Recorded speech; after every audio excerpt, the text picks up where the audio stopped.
নমস্কার, আমি বাঙালি ভাই।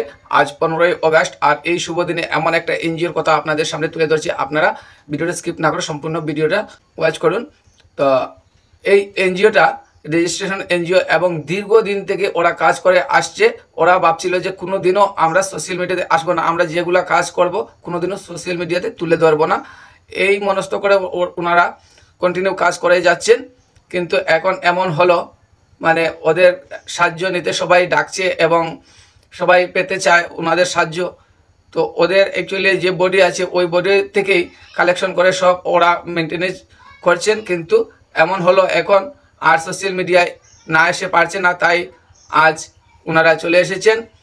তো ওনারা সর্বপ্রথম আমাদের পাথারকান্দি বিধানসভার এমএলএ তথা মন্ত্রী মাননীয় শ্রী কৃষ্ণেন্দু পাল মহাশয়ের দৃষ্টি আকর্ষণ করছেন এবং শ্রী হেমন্ত বিশ্ব শর্মাজির দৃষ্টি আকর্ষণ করে ওনাদের কিছু বক্তব্য তুলে ধরছেন। তো সেই বক্তব্যগুলো আমি আপনাদেরকে শোনাবো। তো আমি বলছি, অ্যাকচুয়ালি আমাদের এই ধরনের এনজিও থাকা খুবই প্রয়োজন, আর এই এনজিওকে জীবিত রাখতে বা ওনাদেরকে এগিয়ে নিয়ে যেতে আমরা সর্বদা সাহায্য করব এবং আমি চাই যে আপনারাও সবাই একটু সাহায্যের হাত বাড়িয়ে দিন। তো ওনারা কিন্তু দীর্ঘদিন এই সোশ্যাল মিডিয়াতে বা অন্য কারো সাহায্য না নিয়েই কিন্তু ওনারা সমাজের কাজ করে যাচ্ছেন, গরিব দুঃখী অসহায় মানুষের পাশে দাঁড়িয়ে আছেন। তো আমি চাই ওনারা সবসময় সর্বদাই এইভাবেই সবসময় গরিব দুঃখী অসহায় মানুষের পাশে যেন থাকেন। আমিও সেটা ঠাকুরের কাছে প্রার্থনা করি এবং রাজ্যের কাছেও আমি সেটা তুলে ধরতে চাই। আপনারাও যদি চান এই এনজিওকে আপনারাও সাহায্য করতে, তাহলে করতে পারবেন। আমি এখানে ফোন নম্বর দিয়ে দেব, আপনারা যোগাযোগ করতে পারেন। আর যোগাযোগ করে আপনারা আপনাদেরও সাহায্যের হাতটা বাড়িয়ে দিতে পারেন। তো যাই হোক, আমি আর আমার কথা দীর্ঘ করব না। তো আপনারা সরাসরি সভাপতি কি বলছেন আপনারা শুনুন। আর এখানে নবনির্বাচিত পঞ্চায়েতের সকল কর্মী সকলেই উপস্থিত আছেন। তো চলুন আমরা সরাসরি ওনাদের বক্তব্য শুনি। আপনাদের কাছে আমার একটাই অনুরোধ, আপনারা বেশ করে ভিডিওটা শেয়ার করে সবার কাছে পৌঁছে দেবেন, বিশেষ করে যাতে এই ভিডিওটা আমাদের মাননীয় মুখ্যমন্ত্রীজির কাছে এবং মাননীয় এমএলএ তথা মন্ত্রী শ্রী কৃষ্ণেন্দু পাল মহাশয়ের কাছে যাতে এই বার্তাটা গিয়ে পৌঁছে, এটাই আমার অনুরোধ। তো চলুন ভিডিওটা শুনি। ৭৯তম স্বাধীনতা দিবস উপলক্ষে এখানে উপস্থিত আঞ্চলিক পঞ্চায়েত সদস্য, বিভিন্ন গ্রাম থেকে আগত সম্মানিত ভাই বোনেরা এবং জিপির নব দায়িত্বপ্রাপ্ত সভাপতিকে আমার শ্রদ্ধা এনজিওর তরফ থেকে আন্তরিক শুভেচ্ছা জ্ঞাপন করি। আজকের দিনটি অত্যন্ত আনন্দের দিন। এই আনন্দ মুহূর্তে আমরা আপনাদেরকে এই এনজিওর ব্যানারের নিকট পেয়ে আমি খুবই আপ্লুত। আর এই মৃতপ্রায় এনজিওটিকে আপনাদের সকলের সহযোগিতায় এগিয়ে নিয়ে যাওয়ার জন্য এই আমার আন্তরিক আশা রয়েছে। আজ এই মুহূর্তে আসল কথা আমার বলা উচিত যে আজকের দিনটি, এই যে ৭৯তম স্বাধীনতা, এটা আমাদের দেশের অনেক বীর পুরুষের আত্মবলিদানের বিনিময়ে এসেছে। আমরা এনজিওর তরফ থেকে এই যারা আত্মবলিদান করেছেন সকলকে আমাদের আন্তরিক শ্রদ্ধা জ্ঞাপন করি।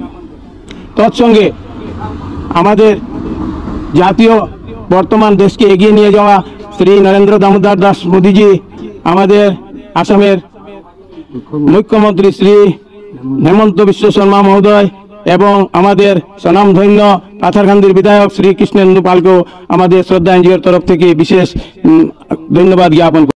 আর আগামী দিনে আপনাদের সকলের সহযোগিতায় এই অত্র অঞ্চলের উন্নয়নের জন্য শ্রদ্ধা এনজিও আপনাদের পাশে সর্বদা বিদ্যমান থাকবে। এই বলে আমার সংক্ষিপ্ত বক্তব্য এখানে শেষ করলাম। নমস্কার, আজকে আমরা শ্রদ্ধা এনজিওতে উপস্থিত হয়েছি। এখানে শ্রদ্ধা এনজিওর সভাপতি শানুভূষণ দেবরায় এবং আমাদের বালিপিপলা আঞ্চলিক পঞ্চায়েত সদস্যা লাভলি মালাকার মহাশয়া, তৎসঙ্গে এখানে বিশিষ্ট ব্যক্তিবর্গগণ, আজকের ৭৯তম স্বাধীনতা দিবস উপলক্ষে আমরা শ্রদ্ধা এনজিওতে উপস্থিত হয়েছি। এই উপস্থিতিটা হচ্ছে আজকে আমরা একদিকে খুবই আনন্দের বিষয়, আরেকদিকে আজকের এই যে আমরা স্বাধীনতা দিবস পালন করছি, সমগ্র ভারতবর্ষ জুড়ে আজকে স্বাধীনতা দিবস পালন হচ্ছে। ওই স্বাধীনতা দিবসটা আমাদের ভারতবর্ষের বিভিন্ন বীরপুরুষ নেতাজি সুভাষচন্দ্র বসু থেকে শুরু করে অনেক বীরপুরুষ আত্মবলিদানের ফসল আজকের আমাদের এই স্বাধীনতা দিবস। 1947 সনে 15ই আগস্ট আমাদের দেশ স্বাধীন হয়েছে, তাই আজ অবধিও আমরা স্বাধীনতা উপলব্ধি করতে পেরেছি। এর জন্য আজকে সমগ্র ভারতবর্ষ জুড়ে স্বাধীনতা দিবস পালন হচ্ছে। তৎসঙ্গে আমাদের আসাম রাজ্যের মাননীয় মুখ্যমন্ত্রী হিমন্ত বিশ্ব শর্মা থেকে শুরু করে আমাদের পাতারকান্দির আসাম সরকারের মন্ত্রী মাননীয় বিধায়ক কৃষ্ণ পাল, ওনাকেও আমরা সশস্ত্র ভাবে স্বাধীনতা দিবস উপলক্ষে আমরা সমগ্র দেশের সঙ্গে তাল মিলিয়ে আজকের দিনটা আমরা স্বাধীনতা দিবসে অংশগ্রহণ করতে পেরে আমরা নিজেকেও ধন্য মনে করছি। নমস্কার। তৎসঙ্গে এখানে উপস্থিত যতজন বরিষ্ঠ ব্যক্তিবর্গগণ আছেন আপনাদেরকেও নমস্কার। এই বলে আমার বক্তব্য এখানে শেষ করলাম। নমস্কার। নমস্কার। এখানে উপস্থিত সবাইকে আমার অন্তরের অন্তঃস্থল থেকে শুভেচ্ছা অভিনন্দন। আজকে 15ই আগস্ট স্বাধীনতা দিবস আমরা পালন করছি। আমাদের জন্য এটা খুবই আনন্দের দিন। আমাদের 79তম স্বাধীনতা দিবস হিসাবে আমরা পালন করছি। এই এনজিও যে শ্রদ্ধা এনজিওর সভাপতিকে আমাকে এখানে ডাকার জন্য ওনাকে অনেক অনেক ধন্যবাদ। আমাদের মুখ্যমন্ত্রী প্রধানমন্ত্রী নরেন্দ্র ভাই মোদী এবং আমাদের মুখ্যমন্ত্রী হিমন্ত বিশ্ব শর্মা, ওনাকে আমরা এই স্বাধীনতা দিবস উপলক্ষে অনেক অনেক শুভেচ্ছা এবং শ্রদ্ধা জ্ঞাপন করছি। আমি আর বিশেষ কিছু বলবো না। আমার পূর্ববর্তী বক্তা যারা ছিলেন ওনারা সব কিছু বলেছেন। আমি শুধু বলবো আমরা এই এনজিওকে আরও আগে নিয়ে যেতে পারি, যাতে আমাদের সাহায্য করার জন্য আমাদের মাননীয় মন্ত্রী আসাম প্রদেশের যে আমাদের ক্যাবিনেট মন্ত্রী, ওনাকে আমরা এটাই আশা রাখবো যে উনি আমাদের এই এনজিওকে সাহায্য করবেন, আমরা আরও আগে নিয়ে যেতে পারি। এই বলে আমি আমার বক্তব্য এখানে শেষ করলাম। ধন্যবাদ সবাইকে। ভারত মাতা কি জয়।